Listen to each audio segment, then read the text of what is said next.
Kakilala ko ang namamahala ng isang tindahan ng mga pinta. Pagdating ng oras, tutulungan ko siyang isabit ang mga pinta. Masayang sinabi iyan ni Fenlak. Gusto lang niyang makasama si Truong Fen araw-araw. Paano niya matatanggihan ang kahilingan ng lalaki? Kung ganoon, maraming salamat, ate to. Sa oras na iyon, ililibre kita ng pagkain. Nagpapasalamat kong sinabi. Pagkatapos sabihin iyon, balak kong samantalahin ang oras upang gumuhit ng ilang dagdag na larawan. Tiningnan ni Tu Fenlak ang gwapong mukha ni Truong Fen. Nag-alangan siya ng kaunti at marahan siyang nagtanong sa nakababatang kapatid. Maaari ko bang itanong ang batang babae sa larawan na iyon? Sinabi mo na siya ang pinakamahalagang tao sa iyo. Kung gayon, sino siya sa iyo? Nang marinig ito ni Truong Fen, kusang loob niyang ibinaba ang panulat. Pauwi na sa dormitoryo. Si Tu Fenlak ay naggangal ng isang maliit na himig. Ang pag-ibig na kapwa umuunlad. Iyon ang pinakamatamis. Masamang nakababatang kapatid, hindi mo ako binigo. Matatapos ang taon, kasal na. Sa oras na iyon, maaari mo akong pakasalan. Ang magandang mukha ni Tu Fenlak ay puno ng pangarap at pag-asa. Pagkatapos bumalik sa dormitoryo, nakita ni Lam Bachvi na si Tu Fenlak ay umuwi ng ganoon kaaga. At may mukha pang puno ng saya, hindi niya napigilang magtanong kay Fenlak, bakit ka umuwi ng ganoon kaaga? At may mukha ka pang puno ng saya. May nangyari ba sa inyo ni Truong Fen?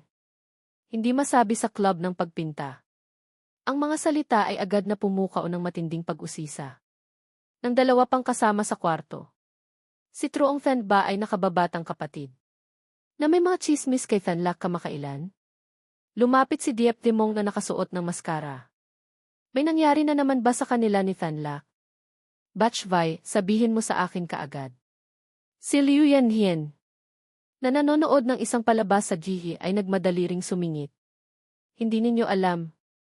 Ang nakababatang kapatid na si Truong Fen na espesyal na inanyayahan ni Fenlak. Hindi ba tumamin siya kahapon na hindi siya marunong gumuhit? Ngunit ngayong hapon, basta na lang siyang gumuhit ng isang larawan. Kahit na ang paraan ng paghawak sa liwanag o detalye ng mga linya ay maihahambing sa isang obra maestra. Tumigil si Lam Bachvi at nagpatuloy na nagsalita ng may pananabik. Ang mahalaga, ang nakababatang kapatid na ito ay gumuhit ng baligtad. Ang hirap ng teknik ng pagguhit na iyon. Baka kahit ang guro sa departamento ng sining ay hindi kayang gawin. Pagkasabi nito, nagtaka sina Diep Dimong at Liu Yanhien. Talaga? Gumuhit ng baligtad at maganda pa rin? Hindi ba niya sinabi na hindi siya marunong gumuhit? O nagpapanggap lang siyang tanga para makalamang? Mayroon bang larawan na iginuhit niya? Hindi ako masyadong naniniwala na ang pagguhit ng baligtad ay maganda pa rin. Nagdududa si Liu Yanhien. Sa sandaling ito, medyo mayabang na sumingit si Tu Fenlak. Totoo iyan, ang larawan ay nasa kamay ko. Ito mismo ang iginuhit niya ng baligtad. Habang nagsasalita, iniabot ni Tu Fenlak ang larawan sa kanyang kamay. Sa tatlong kasama sa kwarto para makita. Sina Liu Yanhien at Diep Dimong. Pagkatapos makita ang napakagandang larawang ito, ay patuloy na nagbigay ng mga papuri. Ang ganda ng pagkakaguhit. Ang batang babae. At ang maliit na ibon sa kamay ay iginuhit ng napakabuhay. Hindi ko akalain na ang nakababatang kapatid na ito ay nagpapanggap lang na tanga para makalamang. Puri ni Diep Dimong. Nakita na ni Lam Bachvi ang larawang ito. Kaya hindi na siya nagulat. Ngunit nagulat siya nang mapunta ang larawang ito kay Tu Fenlak. Fenlak, paano napunta sa iyo ang larawang ito? Ibinigay ba ito sa iyo ng nakababatang kapatid na si Truong Fen? Nagtatakang tanong ni Lam Bachvi. Nagbayad ako ng 400,000 para bilhin ito. Tapat na sabi ni Tu Fenlak. Ang mga salitang ito ay agad na nagpatigil sa tatlong babae. Naku, Fenlak, ang tanga mo. Isang larawan lang iyan, nagbayad ka ng 400,000. Tanga ka ba? Marami ka bang pera? Gulat na sabi ni Lam Bachvi. Bagamat ayon sa kanya, maganda ang pagkakaguhit ng larawang ito. At gumuhit pa nga ng baligtad. Ngunit si Truong Fen ay walang anumang reputasyon. Hindi talaga ito nagkakahalaga ng ganoon kalaki. Pinakamataas na, nagkakahalaga lang ito ng 100,000. Pareho rin ang iniisip ni na Diep Timong at Liu Yanhien. Danlak, niloko ka ba niya? Hindi pwede, pupuntahan ko siya para maningil. Mangahas na lokohin ang pera ni Thanlak namin. Sabi ni Liu Yanhien habang balak na pumunta sa labas para maningil kay Truong Fan. Ngunit pinigilan siya ni Thanlak. Hindi niya ako niloloko. Kusa kong gustong bumili. Seryosong sabi ni Thanlak. Kusa kang bumili. Isang pangit na larawan lang. Nagbayad ka ng 400,000. Naku. Hindi ko na gustong magsalita. Sabi ni Lam Bachvai na may kawalan ng pag-asa. Bumuntong hininga rin sina Liu Yanhien at Diep Timong. Iniisip na. Si Thanlak ay niloko ni Truong Fan sa pagkakataong ito. At tinitingnan ang ekspresyon ni Thanlak. Tila niloko siya ngunit kusang loob pa rin. Sa paningin ko, ang larawang ito ay hindi lang nagkakahalaga ng 400,000. Ito ay walang katumbas. Habang nagsasalita si Thanlak, maingat niyang itinago ang larawan. At inilagay pa ito sa kanyang dibdib. Sa kanyang mga mata, lalong lumitaw ang tamis at kaligayahan. Nakita ito ni Lam Bachvi at ng iba pa. Palihim silang umiling. Si Thanlak ay tila hindi na maililigtas. Kinabukasan ay Sabado, walang klase. Ngunit gumising pa rin ako ng maaga. Ngayon ang huling araw ng kakayahan. Na 0 beses ang kita. Mula sa pagguhit. Kailangan kong ibenta ngayon ang 3 larawan. Naiginuhit ko kagabi sa club ng pagpinta. Pagkatapos bumangon at maghilamos, binuksan ko ang aking telepono. At nakatanggap ng mensahe sa WeChat mula kay Thanlak. Masamang nakababatang kapatid, bumangon ka na. Ngayon, kailangan nating pumunta sa tindahan ng mga pinta. Hindi ko inaasahan. Na naalala ni Thanlak ang bagay na ito ng malinaw. Agad akong sumagot. Bumangon na ako. Ate, ano ang gusto mong kainin? Dadalhan kita. Tutal, kailangan ko pa ring umasa kay Thanlak ngayon. Kaya iniisip ko pa rin na dapat akong maging mabuti sa kanya. Gusto kong kumain ng egg tart at soy milk. Ang soy milk ay dapat na maalat at kailangan ding lagyan ng sibuyas. Mabilis na sumagot si Thanlak. Ito ang paboritong almusal ni Thanlak mula pa noong bata siya. Ang dahilan kung bakit niya sinabi ito ng detalyado ay may balak ding magbigay ng pahiwatig kay Truong Fan.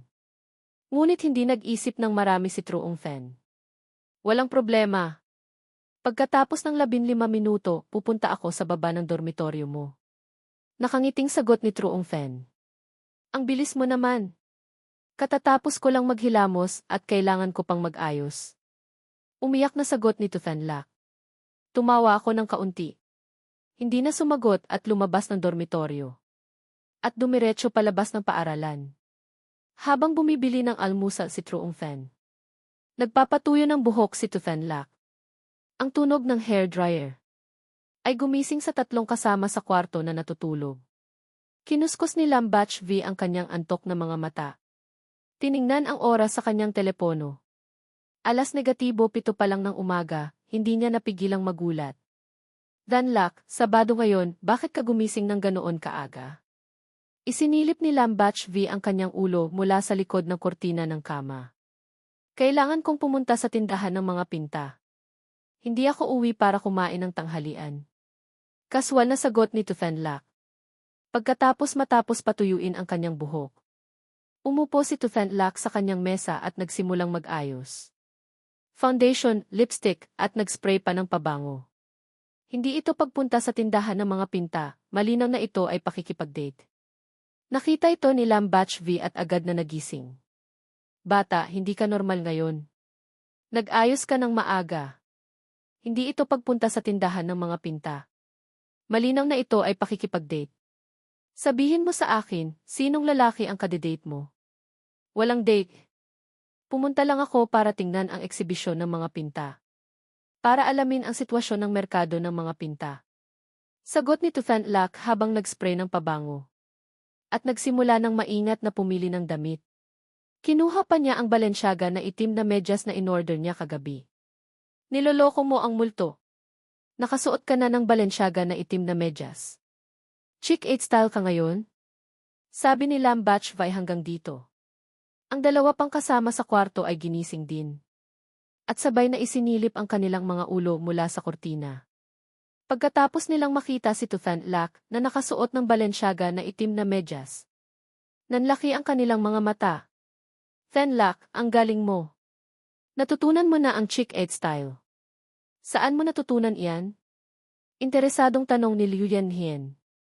Sa totoo lang, ang pagsusuot ni Tufan Lak ng Balenciaga na itim na medyas ay talagang nagpapataas ng kanyang appeal. Sinumang ordinaryong lalaki na makakita nito ay hindi kayang pigilan ang kanyang sarili. Hindi sasabihin ni Tufan Lak sa kanila na ito ang trick na natutunan niya mula sa isang blogger sa Weibo na nagtuturo kung paano suyuin ang mga lalaki.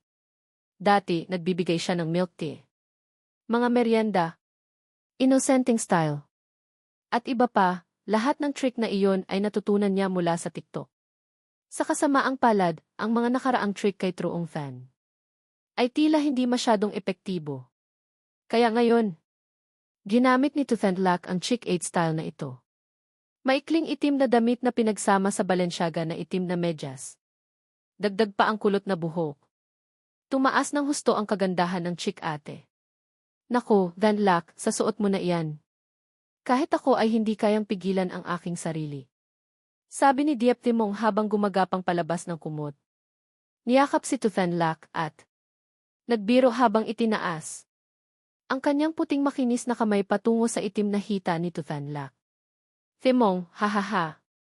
Tumawa si Tufan Lak at itinulak si Diep Timong. Kaya natutunan mo na ang Chick 8 style.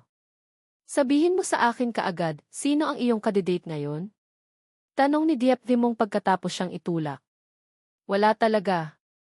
Pumunta lang ako sa tindahan ng mga pinta para tingnan ang sitwasyon ng merkado. Sabi ni Tufan Lak, medyo namula ang kanyang magandang mukha. Hindi ako naniniwala. Noong nakaraan, innocenteng style ka. Ngayon naman ay Chick 8 style na may itim. Bata, nagkakaroon ka ng crush kamakailan, ano? Nakakatawang sabi ni Diep Timong. Nakita ni Tufan Lak na hindi na niya maitago pa. Pagkatapos palitan ang isang peres ng high heels. Nagmadali siyang lumabas. Hindi ko na kayo kakausapin pa. Kailangan ko nang sumakay. Siguradong umiibig ang batang iyon. Hindi lang alam kung sino ang kanyang iniibig. Tinitingnan si Tufan Lak na nagmamadaling umalis. Palihim na hinuha ni Diep Timong sa kanyang kinatatayuan.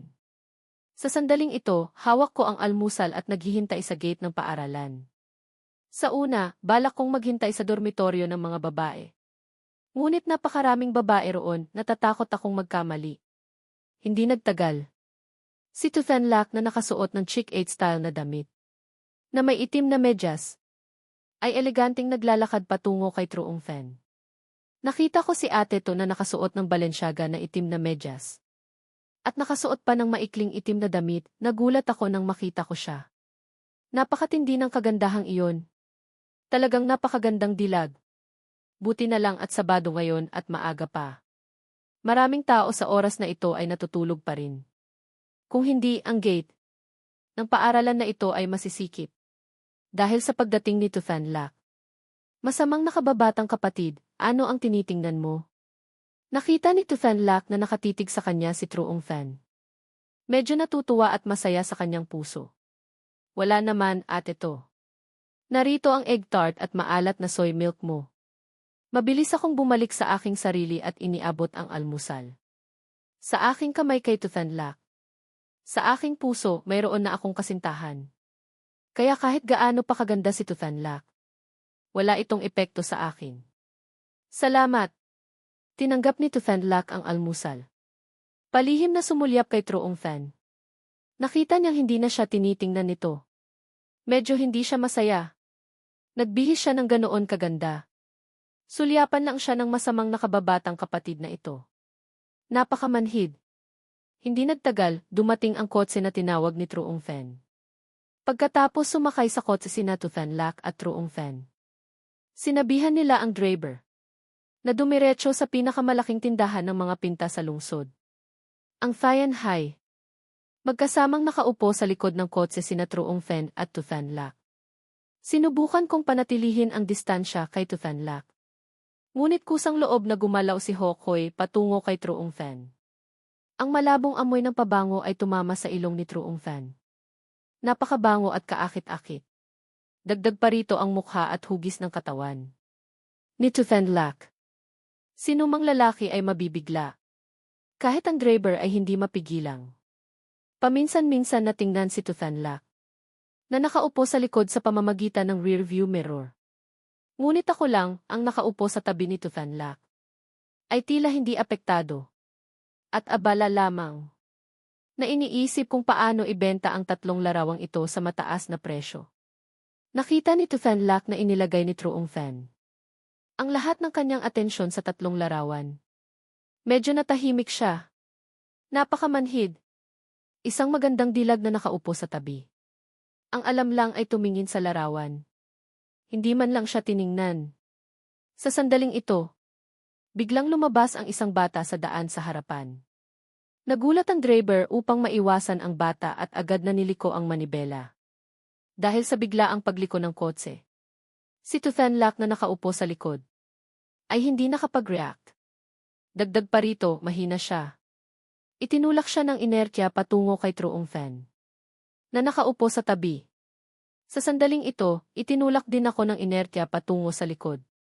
Nang tumigil ang kotse, napansin ko na nakahiga si Tu Fanlak sa aking bisig. Ang pakiramdam ng init, bango at lambot ay agad na kumalat sa aking buong katawan.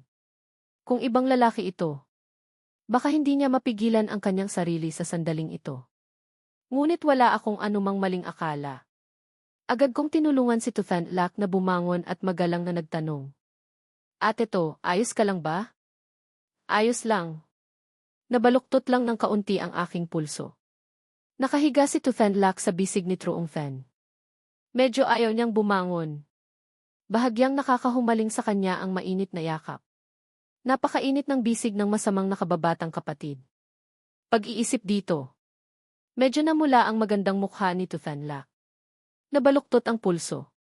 Hayaan kitang masahihin. Kusang loob kong sinabi. Kung ibang lalaki, siguradong tatanggi si Tu Fanlak. Ngunit nang sabihin ito ni Truong Fen, hindi niya nagawang tumanggi. Yun! Medyo namumula ang magandang mukha ni Tu Fanlak. Kusang loob siyang tumango at sinabing, kung gayon, lumayo ka muna sa akin.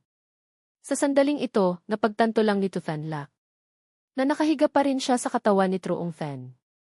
Hinawakan ko ang puti at makinis na pulso ni Tu Fanlak. At marahan itong minasahe.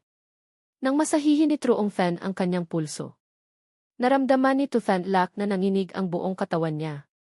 May kakaibang pakiramdam na nagpapadala sa kanya sa kawalan. Ang magandang mukha nito, Fanlak, ay hindi napigilang mamula. Tinitingnan ang gwapong mukha ni Truong Fen. At ang seryosong mga mata nito. Sa sandaling ito, lubos na nahulog si Tu Fanlak sa pag-ibig. Masamang nakababatang kapatid. Napakagwapo mo kapag seryoso. Hindi mapigilan ni Tu Fanlak na magpakita ng paghanga. At hindi mapigilan ang kanyang sarili. Kung makikita ng mga tao sa Universidad ng Thian Hai ang malamig na diyosa, na si Tu Fanlak na umiibig ng ganito kay Truong Fen, siguradong mababaliw sila. Nakita ng driver sa rearview mirror ang lahat ng nangyari. Hindi napigilang magsalita. Magandang dilag, napakabuti ng iyong kasintahan sa iyo. Pagkasabi nito, agad na namula ang magandang mukha ni Tu Fanlak. Sa kanyang puso, pareho siyang nahihiya at natutuwa. Sinubukan ko namang ipaliwanag, sir. Hindi po kami. Hindi ko pa natatapos ang pagpapaliwanag, dumating na kami sa destinasyon. Nandito na po kayo. Putol sa akin ang driver. Gusto ko pa sanang magpatuloy sa pagpapaliwanag. Ngunit pinutol ako ni Tu Fanlak, Truong Fen. Dapat na tayong bumaba. Wala akong nagawa, kundi ilabas ang aking telepono para magbayad. Nakita ito ni Tu Fanlak at bahagyang umiti. Ngunit palihim siyang nahuhumaling. Sa pakiramdam kanina, gusto niyang humiga sa bisig ng masamang nakababatang kapatid. At hayaan siyang masahihin siya habang buhay. Ngunit hindi rin siya nagmamadali. Malapit na ang katapusan ng taon, kasal na. Sa oras na iyon, maaari na silang magsama ng tuluyan. Vian Art Street. Ito ang lugar para sa pagpapalitan ng pinakamalaking mga gawang sining sa lungsod ng Vian High. Ito ang unang pagkakataon na nakapunta ako sa Vian Art Street. Hindi ako pamilyar sa lugar. Buti na lang at kasama ko si Tuthan Lac. Ang parte na pinupuntahan natin ay ang Dong Street. Mababa ang antas ng transaksyon dito. Karamihan sa mga koleksyon ay mga huwad. Magpatuloy tayo sa harapan. Doon matatagpuan ang mga transaksyon ng mga gawang sining na panggitna at pangmataas. Pinaliwanag sa akin ni Tuthan Lac. Ang gitnang bahagi ay ang lugar ng transaksyon para sa mga koleksyong mid-range at high-end. Kung makakapili ka ng magandang item o hindi, nakadepende sa iyong paningin. Sa dulo ng Art Street ay ang art exhibit. Madalas may mga taong nagpapagalingan sa kaligrapiya at pagpipinta ng lave sa lugar. At ang lugar na iyon din ang pinakamataong bahagi ng buong Art Street. Mayroon ding lave na pagpipinta. Lumiwanag ang aking mga mata. Kung maaari akong sumikat sa kalye na ito, ang halaga ng aking mga pinta ay maaaring tumaas ng husto. Yun! Tuwing Sabado, mayroong live na kompetisyon sa pagpipinta dito. Maraming guro mula sa departamento ng sining ang magpapakita rin dito. Totoo ba iyan, Dan Lac? Kahit sino ay maaaring sumali? Nagtanong ako habang naglalakad. Walang anumang kondisyon. Hanggat may tiwala kang humamon, pwede ka nang sumali. Paliwanag ni Tuthan Lac. Truong Fan, kung gusto mong magbenta ng mga pinta, dadalhin kita sa isang gallery sa West Street. Kilala ko ang namamahala doon. Ang presyo ng pagbili niya ay maaaring mas mataas kaysa sa iba. Mabait na sabi ni Tuthan Lac. Sa ngayon, ayaw ko munang ibenta ang 3 pintura sa aking kamay. Gusto ko munang sumali sa kompetisyon. O sabihin nating gusto kong pataasin muna ang aking reputasyon. Nang sa gayon, ay maibenta ko ang 3 pintura sa aking kamay sa mataas na presyo. Tutal, maaga pa naman. Gusto kong pumunta sa art exhibit at tingnan. Kung iyan ang gusto mo, ayos lang. Tutal, maaga pa naman. Kaya pumunta muna tayo sa art exhibit. Hindi nag-isip ng marami si Tuthan Lac at pumayag. Dinala ako ni Tuthan Lac nang diretso sa art exhibit. Kahit na 9:00 pa lang, marami ng tao ang nagtipon dito. Nagulat siya ng kaunti. 9:00 pa lang pero maraming tao na sa art exhibit. Medyo nagulat si Tuthan Lac at naalala ang isang bagay. Hindi ba't may kilalang pintor na pupunta dito ngayon para magpinta at makipag-usap? Truong Fan, pumasok na tayo para tingnan pag-iisip dito. Sabik na hinila ako ni Tuthan Lac. Para tumakbo ng mabilis papasok. Hindi pa ako nakapag-react. Hinila na ako ni Tuthan Lac papasok. Ang art exhibit na ito ay hindi lang malaki. Napaka-professional din nito. Ang 4 na dingding sa paligid ay puno ng mga gawa ng sining mula sa loob at labas ng bansa. Mayroon ding hindi kakaunting kaligrapiya ng mga masters. Sa sandaling ito, mayroong 2 mahuhusay na pintor na nakatayo sa isang bilog na plataporma sa gitna ng art exhibit. Nagpipinta sila ng leve. Hindi ko kilala ang 2 pintor na ito. Ngunit sa paligid ay napakaraming tao na mahilig sa sining. Mula sa kanilang masigasig na pananaw, mahihinuha ko na ang 2 pintor na ito ay may malaking reputasyon. Nang makita ni Tuthan Lac ang 2 pintor na ito, may lumabas ding kaunting excitement sa kanyang mga mata. Ayun, si Teacher Tan Nguyen at Teacher Chow Con pala. Ang mahuhusay na pintor ng Vian High City. Ang 2 taong ito ay mga sikat na mahuhusay na pintor sa lungsod ng Vian High. Sikat ba ang 2 pintor na ito? Nakita kong sabik si Tuthan Lac. Hindi ko napigilang magtanong. Naman, ang 2 taong ito ay ang pinakamagagaling na pintor sa lungsod ng Vian High. Kung titingnan sa buong bansa, maaari silang mapabilang sa top 30 na mahuhusay na pintor. Sabik na ipinakilala ni Tuthan Lac. Tumingin ako sa 2 pintor sa entablado. Sa aking puso, naisip ko na kung mananalo ako laban sa kanila. Hindi ba tataas ang aking reputasyon ng husto? Habang nag-iisip ako, pinuto ng isang pamilyar na boses ang aking pag-iisip. Fenlac, pumunta ka rin ba sa art exhibit para panoorin ang kompetisyon? Nang marinig ang boses na ito, sabay kaming lumingon ni Fenlac. Sa sandaling ito, natuklasan ko na ang taong nagsasalita ay si Lam Van Due. Senior Lam, nandito ka rin pala? Magalang na bumati si Fenlac. At pagkatapos ay inilipat ang kanyang tingin sa entablado. Sanay na si Lam Van Due sa pagiging malamig ni Fenlac. Kaya hindi na niya ito pinansin. Ang tanging bagay lang ay ang damit ni Fenlac. Ngayong araw na nagpasiklab sa kanyang mga mata, hindi niya magawang alisin ang kanyang paningin. Fenlac, napakaganda mo ngayon. Ang master na si Tin Duyen sa entablado ay ang aking guro. Narinig kong gusto mong magpinta. Kaya maghintay ka hanggang matapos ang kompetisyon. Ipapakilala ko kayo para magkakilala. Sa pagpapakilala ko, siguradong tatanggapin ka ng aking guro bilang alagad. Plano ni Lam Van Due sa kanyang puso. Talaga? Halata na may kaunting gana si Fenlac. Naman totoo iyan.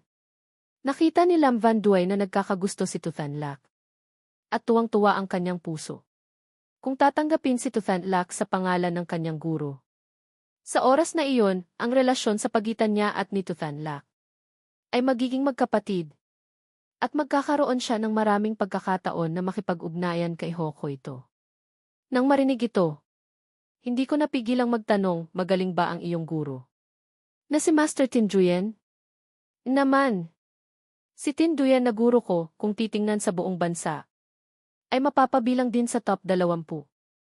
Nang sabihin ito ni Lam Van Due, may lumabas na kaunting pagmamataas sa kanyang mukha. Tila para patunayan ang kanyang mga salita. Ang dalawa master na nagpapagalingan sa entablado ay mabilis na nagpa siya ng panalo at pagkatalo. At ang nanalo ay ang guro ni Lam Van Due. Tin Duyen, nakita mo ba? Kahit si Master Chokon ay hindi kalaban ng guro ko. Puno ng pagmamalaki at kapabayaan ang mga mata ni Lam Van Due. At pagkatapos ay lumingon at sinabi kay Fenlac.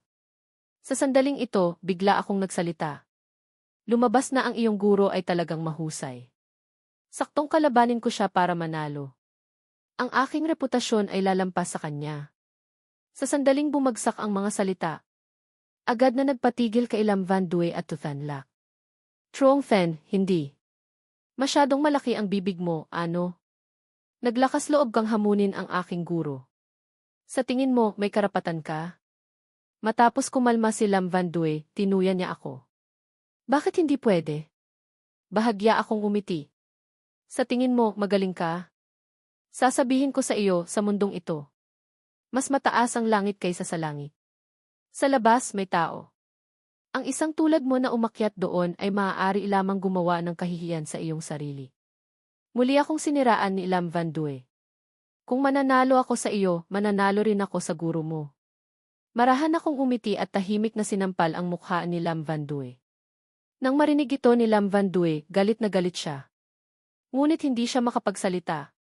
Ang larawan na iginuhit ni Truong Fen kahapon ay talagang mas malakas kaysa sa kanya. Iyon ang totoo.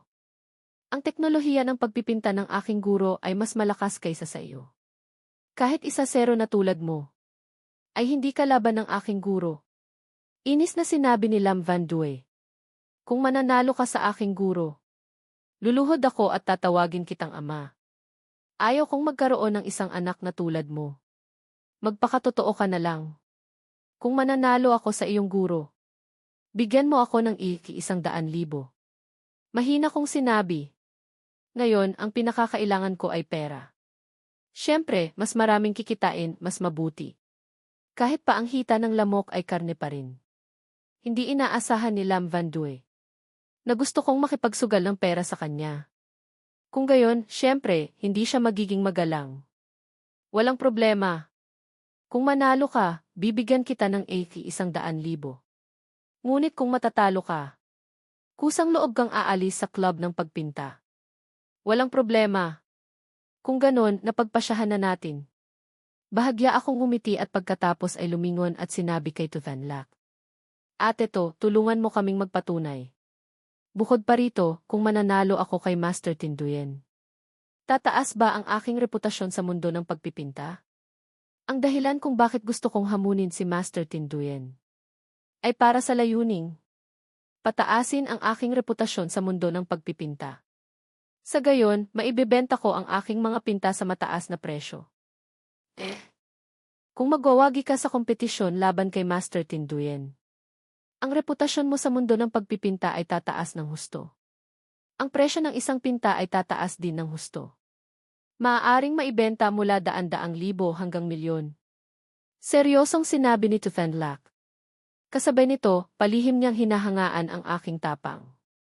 Naglakas loob akong hamunin si Master Tinduyen. Kung ganon, ayos.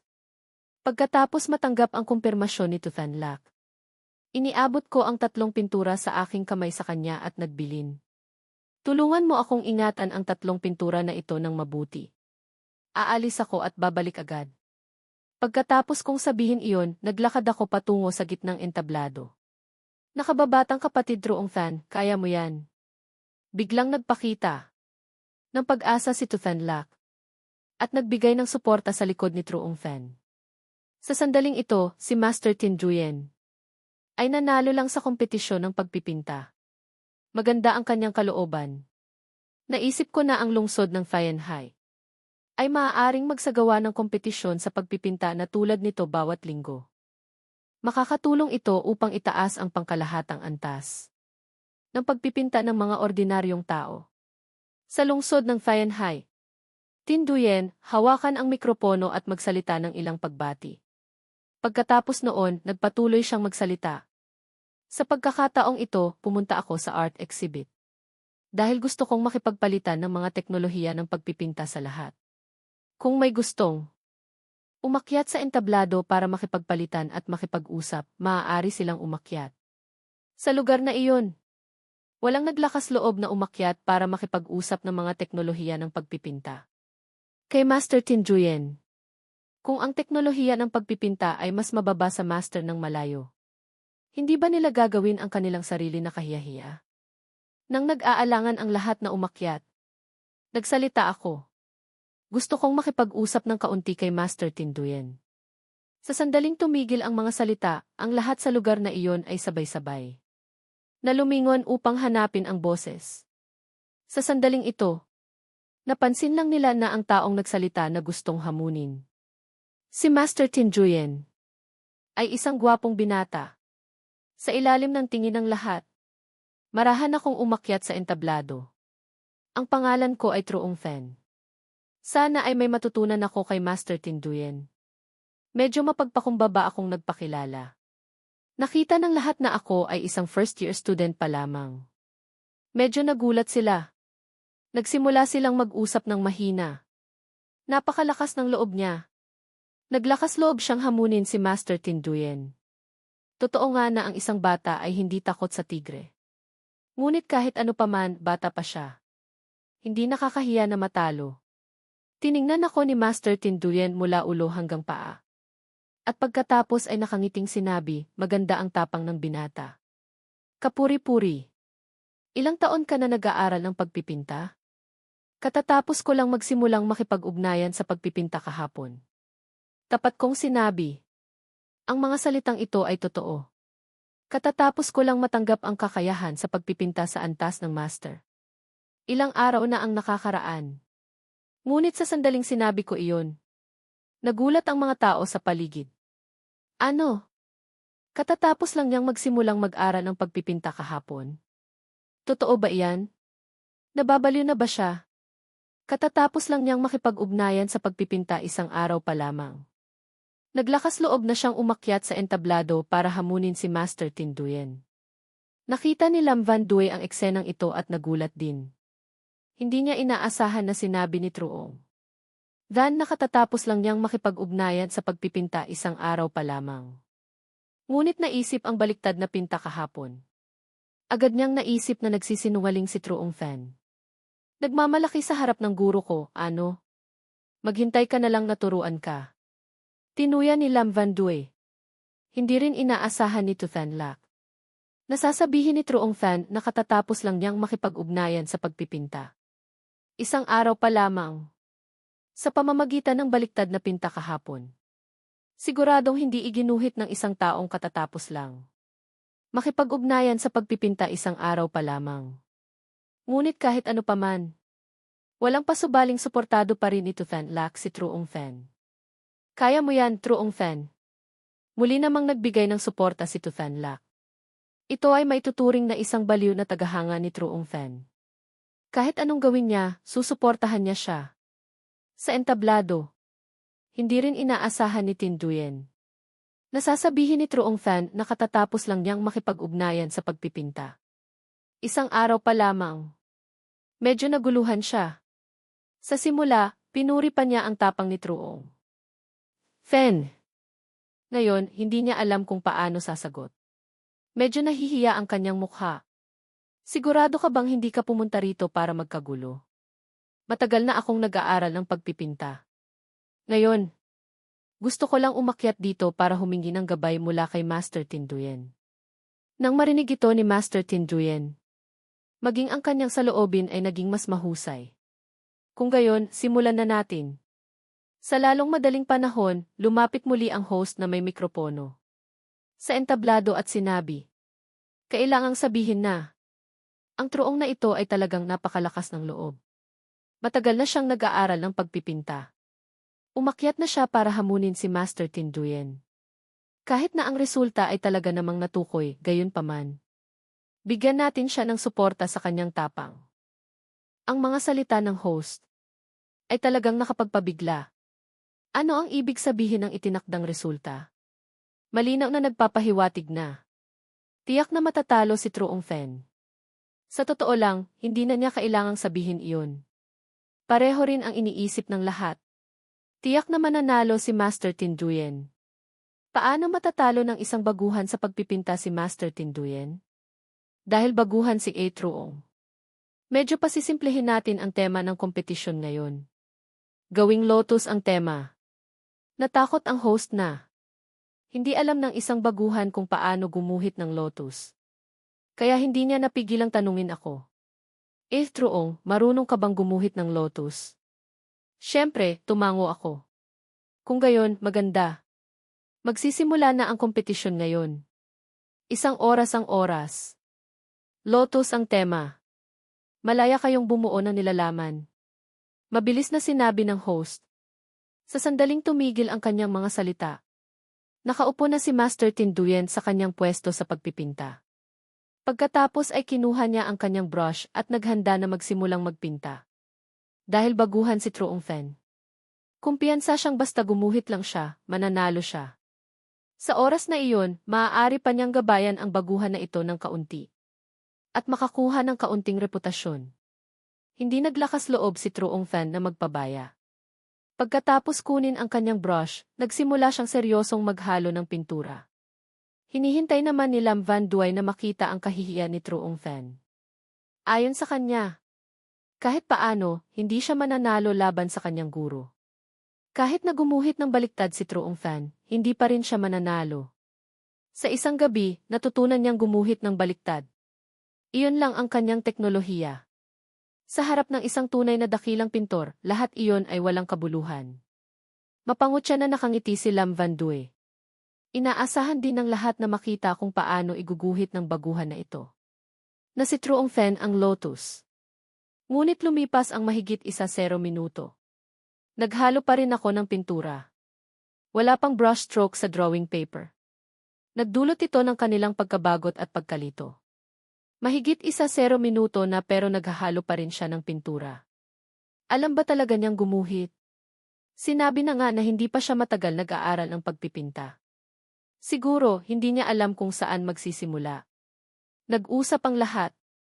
Lalong naniwala silang baguhan si Truong Fan. Para lang maghalo ng pintura, napakatagal pa. Buti na lang. Pagkatapos ng kalahating oras, sa wakas ay natapos ko na ang paghalo ng pintura. Siyempre, may dahilan kung bakit natagal ang maghalo. Pagkatapos maghalo ng pintura, kinuha ko ang aking brush at sa wakas ay nagsimulang gumuhit ng baliktad. Si Master Tinduyen ay malapit nang matapos gumuhit. Malapit nang matapos gumuhit si Master Tinduyen. Kakatapos pa lang niyang magsimulang gumuhit. Masyadong baguhan. Pupunta ba siya rito para magpatawa? Ang bagal niya masyado. Nakakainis na talaga.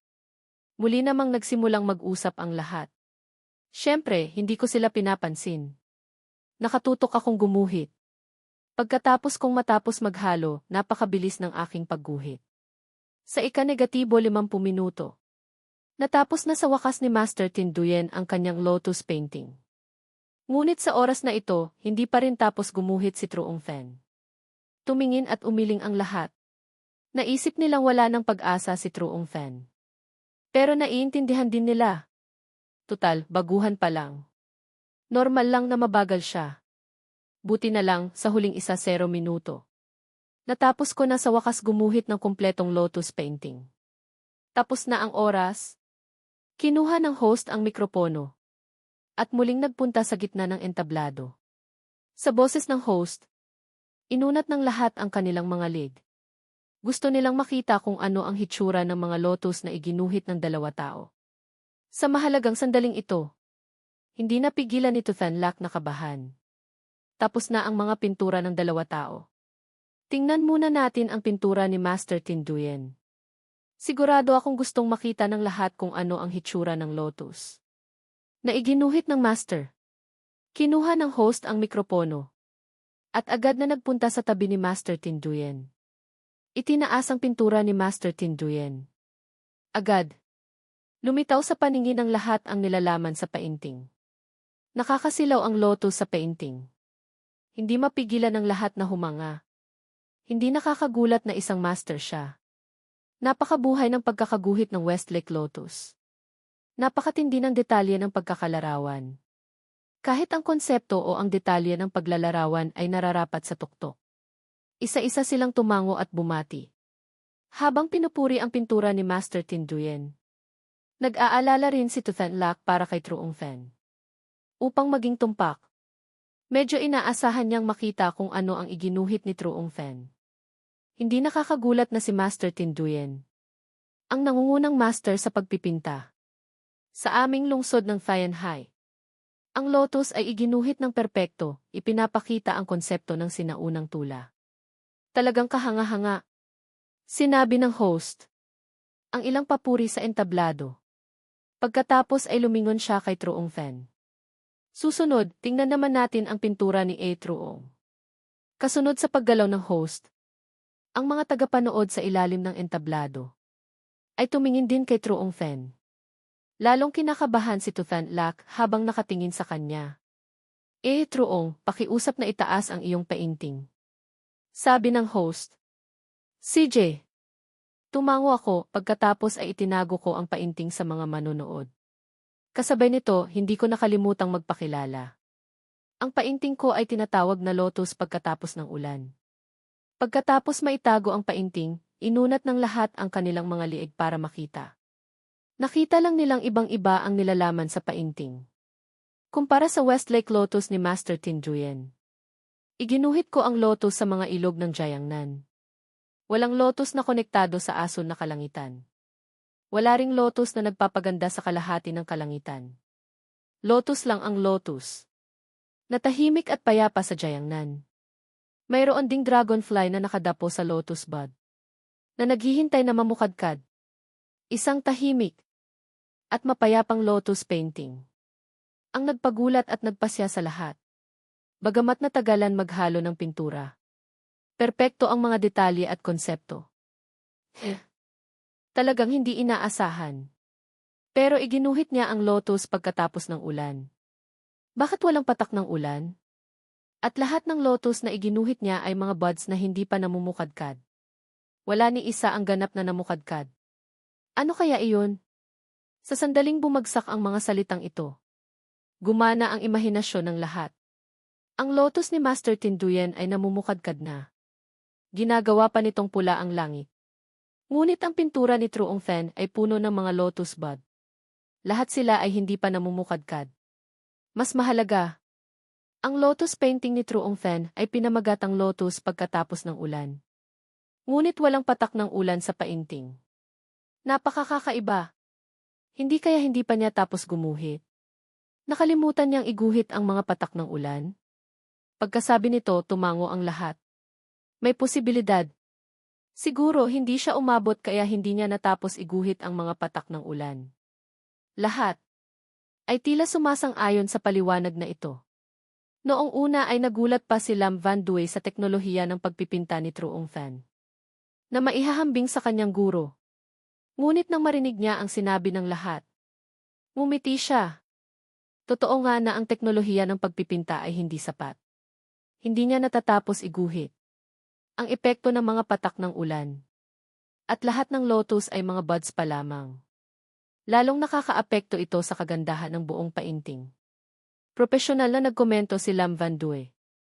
Nakita ito ni Van Lac at lihim ding nalungkot. Ang epekto ng mga patak ng ulan at ang lahat ng mga lotus ay mga buds pa lamang. Ay talagang nakakaapekto sa kagandahan ng painting na ito. Natural ding nakita ng host ang mga bahid ng pintura. Kumpara sa pintura ni Master Tin Duyen, ang pintura ni Truong Fan ay talagang medyo mas mababa. Kaya, malinaw na kung sino ang nanalo o natalo. Okay, nakita na ng lahat ang mga pintura ng dalawa. Ang pintura ni A. Truong. Bagaman maganda ang pagkakaguhit ng mga detalye at konsepto. Ngunit ang teknolohiya ng pagpipinta ay medyo kulang pa. Lotus pa lang ang mga buds. Wala rin ang epekto ng ulan. Medyo nakakalungkot. Tumigil ang host ng bahagya. Pagkatapos ay nagpatuloy sa pagsasalita. Ngayon, ipinapahayag ko na sa kompetisyon ng pagpipinta na ito. Si Master Tin Duyen Di. Hindi pa tapos magsalita, pinutol ko siya. Sandali. Hindi pa lumalabas ang tunay na anyo ng pintura. Nagmamadali na kayong magkonklusyon, bahagya akong ngumiti. Nasa itaas na ang tunay na anyo ng iyong pintura. Ano pang tunay na anyo ang hindi pa lumalabas? Hindi lang nagdududa at hindi maintindihan ang host. Ang mga manonood sa paligid ay naguguluhan din habang nakatingin sa kanya. Ayaw talagang tumanggap ng pagkatalo ang binata. Kaya sinasabi niya iyan? Hindi ko alam. Siguro gusto niyang magtagal pa ng kaunti. Hindi ko talaga pinansin ang kanilang mga salita.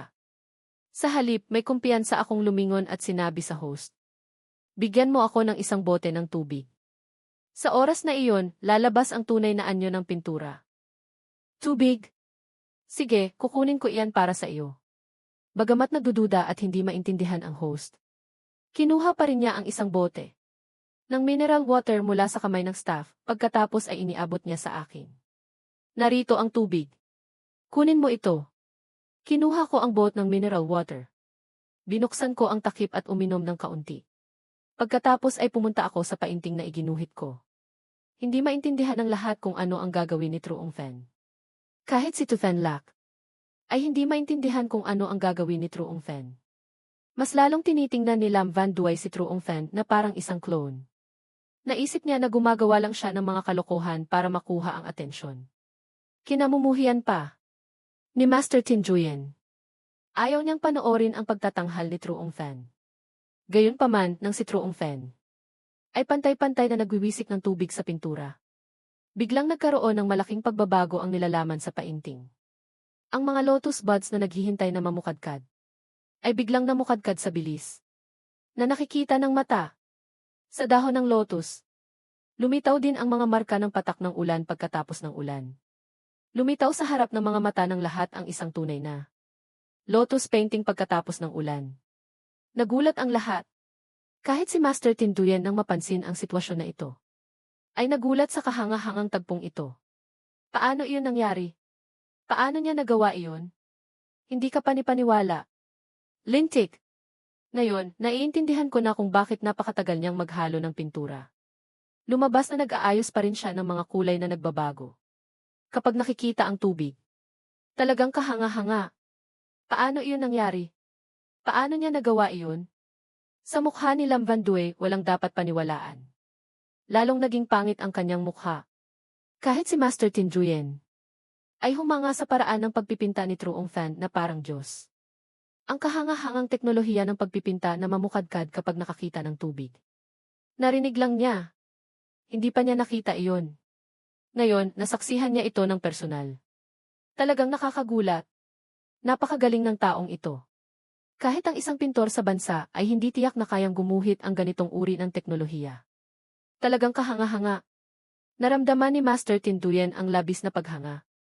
Hindi inaasahan. Ni Tu Fenlak, na napakahusay ng mga kasanayan sa pagpipinta ng kanyang masamang nakababatang kapatid. Bahagya siyang umiti at sinabi sa host. Host, ngayon maaari mo nang ipahayag kung sino ang talo o sino ang panalo. Nang marinig ang aking mga salita, muling nag-react ang host. Malinaw na. Si Truong Fen ang nanalo sa resulta ng kompetisyon na ito. Hindi na hinintay ang host na ipahayag ang resulta. Aktibong pumunta si Master Tinduyen sa gitna ng entablado at sinabi. Natalo na ako.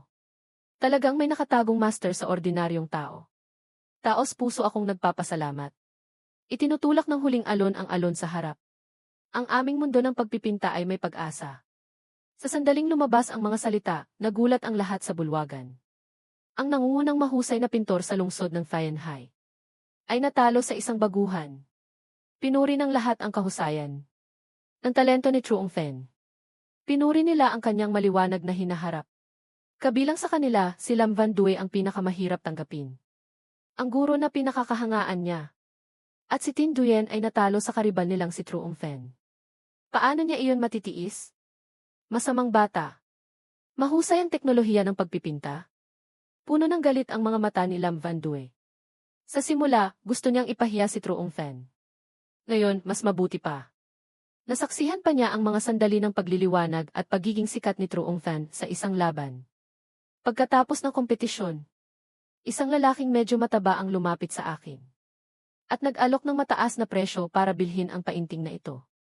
Truong, pinahahalagahan kita ng husto. Tiyak na magiging bersyon ka ng aming mundo ng pagpipinta. Salamat sa iyong magagandang salita. Umaasa ako na magkakaroon ako ng araw na iyon. Pagkatapos kong magsalita, kinuha ko ang aking brush. At nilagdaan ang aking pangalan sa pintura na lotus pagkatapos ng ulan. Pagkatapos ay ibinigay ko ang painting kay Inixwin. Niyakap ni Inixwin ang pintura ng lihim. Sa lalong madaling panahon, ipinadala ko ang aking account number. Kay Inixwin. Agad na sinabihan ng huli. Ang departamento ng pananalapi na ilipat ang pera sa akin. Agad na nakatanggap ang aking telepono ng isang mensahe na nagpapaalam sa akin na may paglilipat. Pagkatapos bumaba sa entablado, agad na tumakbo si Tu Fenlak. Truong Fen, ang galing mo. Sa wakas ay nagawa mong magpinta ng isang gawa na namumukadkad kapag nakakita ng tubig. Talagang humahanga ako sa iyo. Hindi nagtipid si Tu Fenlak sa mga papuri. Ang kanyang mga mata na parang tubig. Sa sandaling ito ay puno ng paghanga at pag-ibig. Bale wala iyon. Ililibre kita mamaya para kumain. Nakangiting sabi ko kay Tu Fenlak. Habang nagsasalita ako, tumitingin ako kay Lam Van Due na nakatayo sa tabi. Sa sandaling ito, talagang pangit ang mukha ng senior na ito. Senior Lam, tanggapin ang pagkatalo at magbigay. Magbigay ka na sa akin ng 100,000. Nang marinig ito ni Tu Fenlak, tumulong din siya. Ako ang saksi. Senior Lam, hindi ka maaaring bumaliktad sa iyong salita. Nakita ni Lam Van Due ang kanilang pagkakaisa na parang isa. Galit na galit siya hanggang sa sumabog ang kanyang puso. Huwag kang mag-alala. Hindi kita lolokohin. Sinabi ni Lam Van Due na pangit ang kanyang mukha. Natanggap ko na. Salamat, Senior Lam. Sa susunod na mayroon pang pagkakataong magpaligsahan, tawagan mo ako.